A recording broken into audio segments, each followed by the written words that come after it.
The Spin-off Podcast Network. Are you making the most of your KiwiSaver investment? Generate is an award-winning KiwiSaver provider with a track record of strong long-term performance. Making a smart decision now could add tens of thousands of dollars by the time you reach retirement. Book a no-obligation chat with a Generate KiwiSaver advisor today at generatekiwisaver.co.nz/get-advice. A copy of the product disclosure statement is available at generatekiwisaver.co.nz. The issuer of the scheme is Generate Investment Management Limited, and of course, past performance does not guarantee future returns.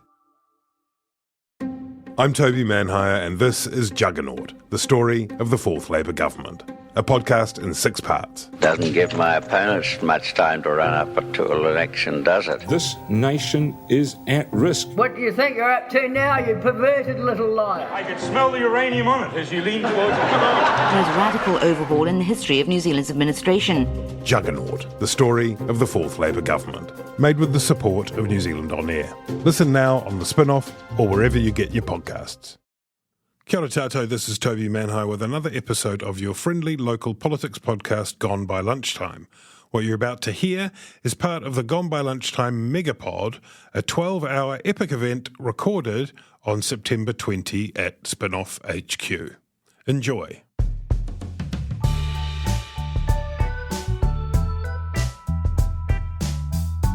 Kia ora tātou, this is the world's only Spin-off Election 2023 Megapod on the march towards 1pm. Lara Greaves is with us. Lara is Associate Professor in Political Science at Victoria University of Wellington. She's got a really impressive CV. Among other things, is a member of the Independent Electoral Review. Kia ora, Lara. Kia ora. Yeah, really happy to be here. I just realised I've been listening to Gone by Lunchtime for about since 2017, so stoked to join the Megapod. We were just reflecting earlier on about some of those early days and the different, lives that have been lost, children born, disasters created over the course of those years. Did you watch the debate last night? Yeah, of course. Yeah, I mean, I was quite happy to be paid to watch it because it's part of my job. But I noticed a lot of people were doing it for free, so I'm not quite sure why. What's your takeaway, your main takeaway? Well, I think that those debates, somewhere, I think we're talking 800,000 million people tune in. Yeah. They get to see the leaders go head to head, but I'm still not one of those people that's entirely convinced that they do a lot or do as much as what we make them out to do. Yeah.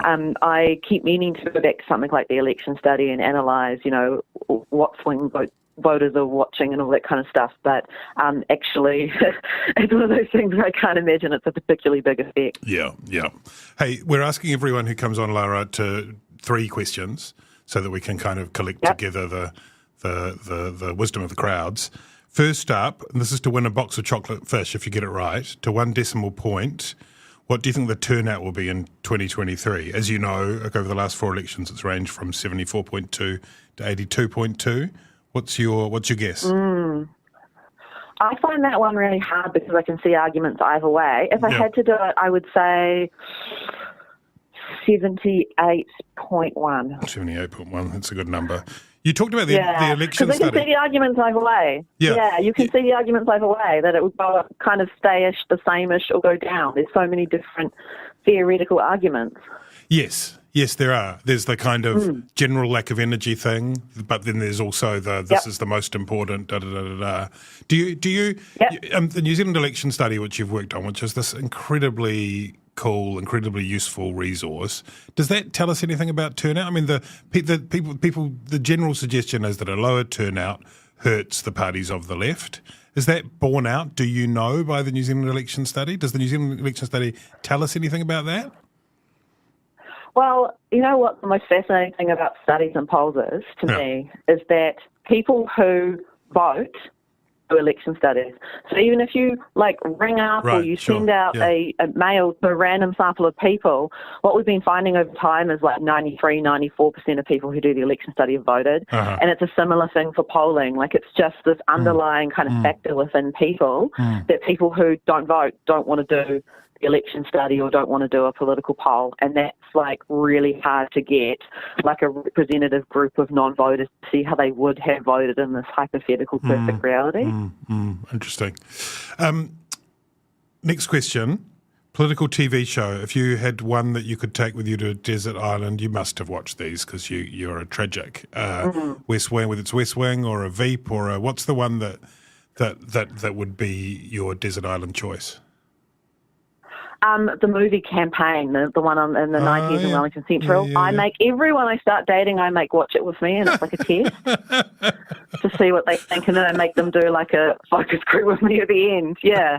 That's the incredible Tony Sartorius documentary about the first MMP election in 96, wasn't it? Yep, and I make all my students watch it, and I think it's just really assigned watching for me. And I have to say, looking back on Parliament, which is a Parliament TV series of about 20 episodes, as well, has been absolutely beautiful. It's just all the historical footage, like sort of the sort of nighttime TV documentary show after, say, the death of Norm Kirk, and, you know, the direct-to-cameras in the 60s, you know, when they had the opening broadcast, all of those. Totally would recommend. Is that on New Zealand on screen or somewhere? Entertainment, sort of. Where did you watch that? Is that on NZ on screen or what? Do you know? Are you curious about how business can be better? I'm Simon Pound, and I host Business is Boring, a podcast where I cordial with some of the most interesting people in entrepreneurship, commerce, and making things happen.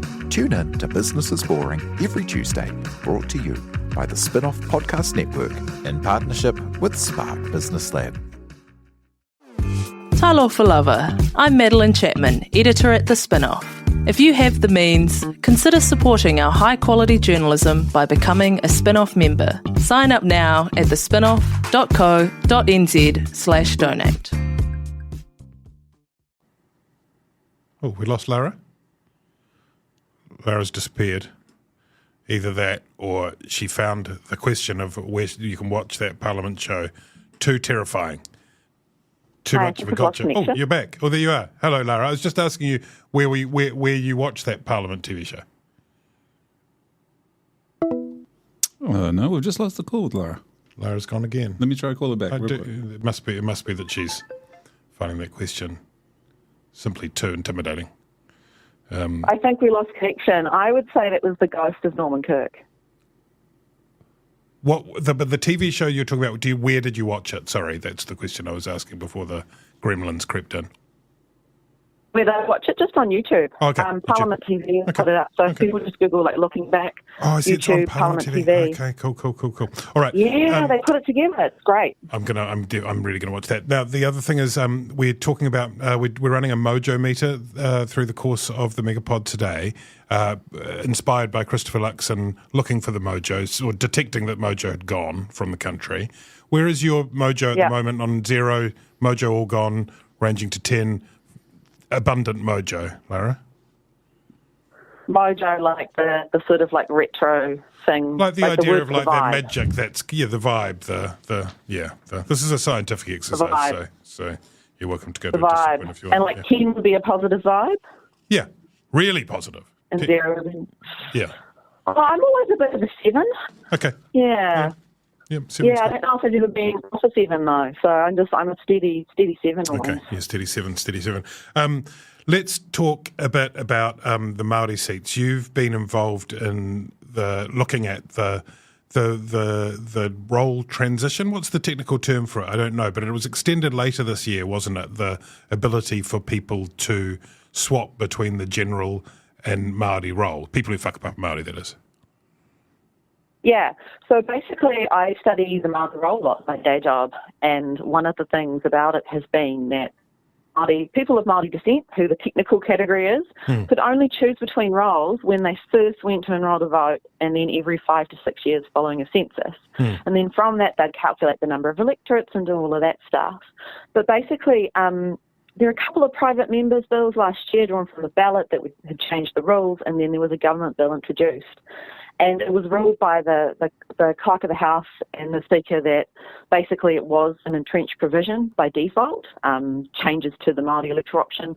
So Labor had to get national support, and in fact they got ACT support as well, and 100% of Parliament agreed to changing the rule.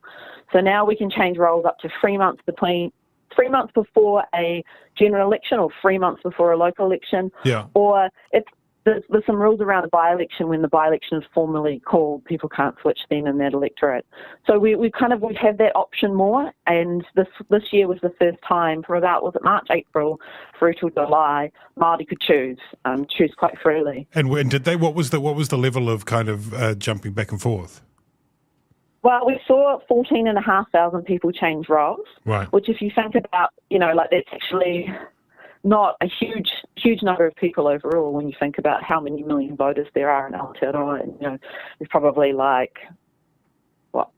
or 500,000 Māori descent voters. I'd have to check that, but there's quite a few. So it wasn't ultimately a huge amount, but we saw 8,100 change to the Māori role and 6,500 change to the general role, which kind of reverses a previous trend of Māori moving away from the Māori role. Oh, so right, okay. It's an interesting tidbit, but we'll, I guess, see what happens in the next few years around that, because that extra option is quite important. And we ran a study on it right before the law changed, actually, and that which role study, we showed that people actually don't have a lot of knowledge about the Māori role, and that the number of seats increases with the more Māori on the Māori role. So there's that still to kind of see what happens in that space, and the education levels around the Māori role are not looking spectacular. And it's, however many it would take, but that would mean an 8th Māori seat if that pattern continued at some point.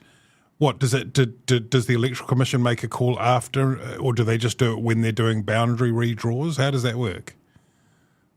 Well, when the census and an election is in the same year, it goes to the numbers from the 1st of April next year. So as of the 1st of April next year, that's where the data will go to the Representation Commission on the Māori population, the overall descent population from the census, and then they'll plug in numbers around the proportion of Māori on the Māori roll as of the 1st of April. So that's the day that they're going to take that snapshot of the numbers, and then from that calculate the number of seats that we should have.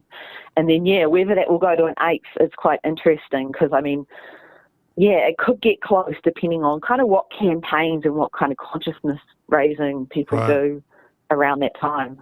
And because it's obviously there's such big bits of terrain, the Māori seats, including the whole South Island, basically, And when you move them around, it kind of, I don't know, does there extent to which those seats, those electorates take on a bit of identity of their own? Te Tai Tokerau kind of makes sense in a way. Some of them seem a bit more, that just sort of circled a bit of land on the map, but some of them make sense, and that's affected, of course, when you dice them again. Yeah, and see, what would be really interesting to me is what would happen if an 8th one popped up. Yeah. So that would that create a completely, what would the voters in that brand new Māori electorate wouldn't have as much as, say, a relationship to a candidate as such. So an 8th one popping up to me would be a really interesting thing to see what would happen, especially when we do have Te Pāti Māori there as competition against Labour and as a party that does hold a Māori seat. I think one of the other things you're studying at the moment, if I have this right, is looking at harassment as an issue in our politics, and is it online harassment particularly looking at, or harassment generally? Yeah, I'm really taken by this idea, actually based on a bit of my own personal experience of people just random members of the public just really targeting different people, and it being a lot worse for women and a lot worse for people. I think women, Māori women, wahine Māori, wahine Pacifica, basically that broad sort of what overseas they call that woman of colour category, or ethnic minority women, that different people are targeted based on different characteristics, and just really do seem to just rile up as a segment of the public. I think it was interesting to me because as an academic we had our contact details online, and I actually had to remove mine, because what would happen is I would just come on something like this, or just just be randomly on the news or something, something sharing expertise, commentating, whatever it is. And then I would just get random emails from people, and they'd just be, some of them would be actually really quite insulting and hurtful. And some of them would be sexual harassment, or I've had colleagues get threats of violence. And those are more colleagues who appear more visibly Māori than I do, and they just get more threats of violence, and especially wahine Māori. And it's just what has happened, and what has happened in these last few years, I find that really interesting. And also then what institutions, like universities, we saw that in the Susie Wiles, Sean Hendy employment relations case, for example. Which is ongoing. What universities can be doing. Yeah, what parties can be doing, political parties, to ensure that, like, no one's facing these extra barriers, and then what media organisations too can be doing. Kind of kicking off, having a look at what people have done overseas, because in the UK they've kind of faced more of this kind of backlash, and charities like Glitch have popped up to try to prevent some of this and make sure that, we can have those good kind of public space debates without someone having to spend all of this time reporting a potential threat or harassment. So is there, that's such a vast area. Have you sort of worked out what part of it you want to look at specifically, or are you making that decision as we speak?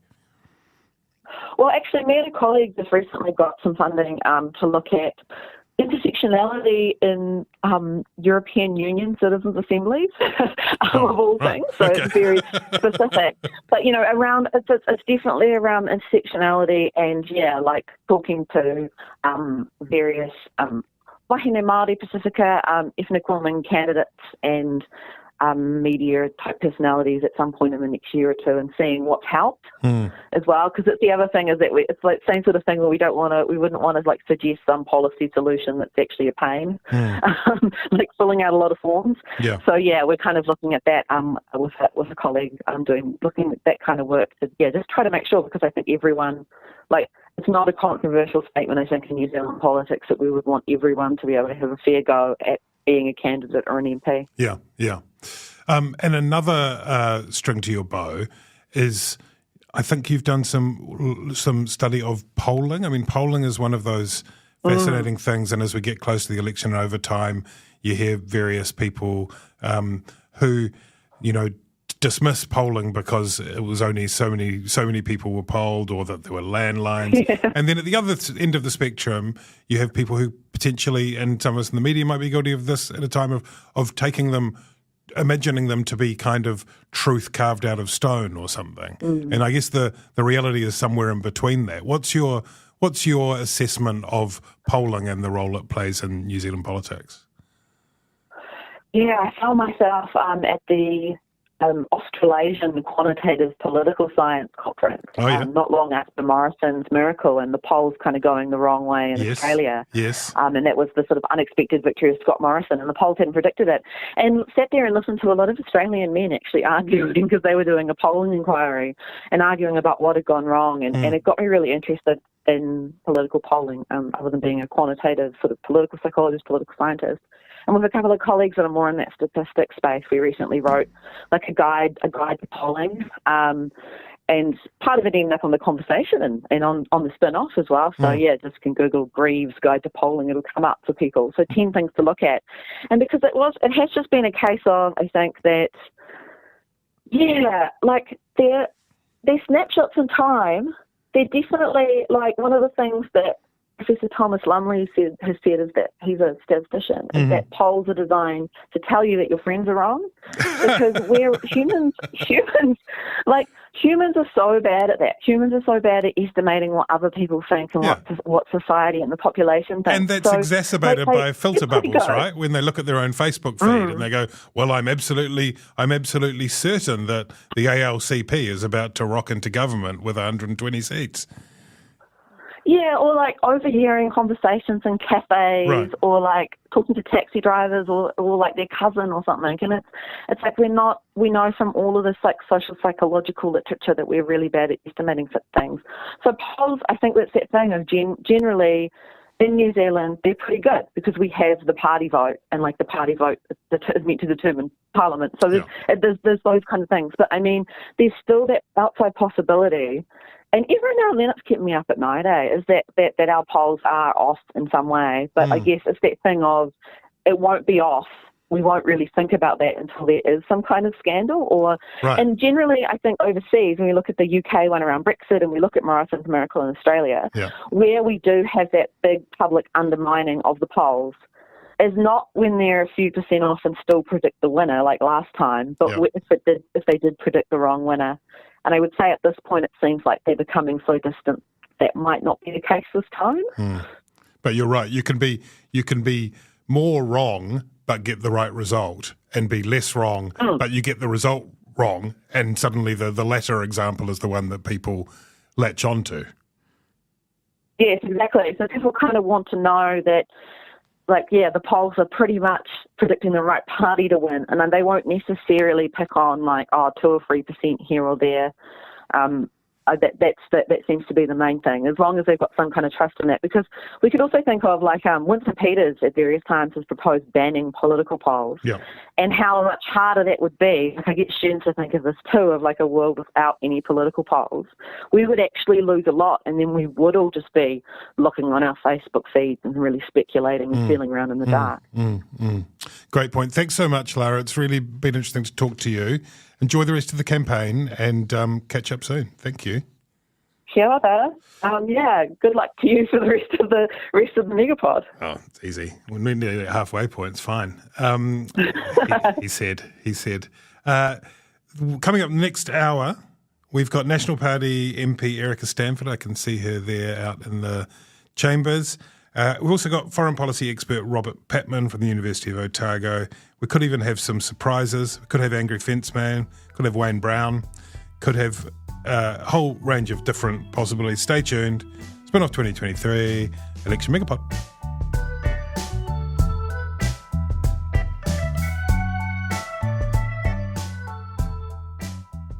Thanks for listening. There's plenty more where this came from on your Gone By Lunchtime feed. Thanks to Jane, Te Aihe and Samuel and the rest of the team at the Spin-off for making the Megapod happen. Do you find it hard staying optimistic with all the financial news in the media? I'm Bernard Hickey, and on my podcast, When the Facts Change, I'm here to help you navigate the ever-changing landscape of economics in Aotearoa. So join the conversation every Friday on When the Facts Change, brought to you by the Spin-off Podcast Network in partnership with KiwiBit. Kia ora e te iwi, Te Aihe Butler here, podcast manager at The Spin-off. If you enjoy listening to our podcasts, consider supporting our mahi by signing up to become a Spin-off member at thespinoff.co.nz/donate. The Spin-off Podcast Network.